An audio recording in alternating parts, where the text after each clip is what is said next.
You say that all theories based on Einstein's relativity have failed because they use gauge theory. Why is gauge theory wrong?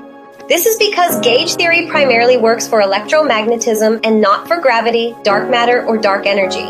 The whole problem began when Einstein used the invariance of light to turn light into a measuring rod for both space and time. This measuring rod leads to transforming fields, but this violates the conservation of momentum. To fix this, Noether invented time translation symmetry through Lagrangian mechanics. This allowed gauge fields for the strong, weak, and electromagnetic forces. However, this violated the conservation of energy for space itself. But the energy of empty space is exactly what causes gravity, dark matter, and dark energy. This is why theories built on gauge theory have energy problems with gravity and other space phenomena. How would superphysics explain gravity, dark matter, and dark energy to make more sense than the current failed theories that are based on Einstein? We explain that both the invariance and the action principles of light prove the existence of the subjective ether.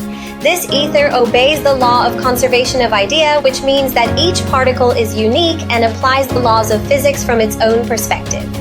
This makes electromagnetism, space-time, and the ether subjective, as opposed to the strong and weak forces which are objective. Instead of gauge theory or any topology, we assign shapes to particles themselves.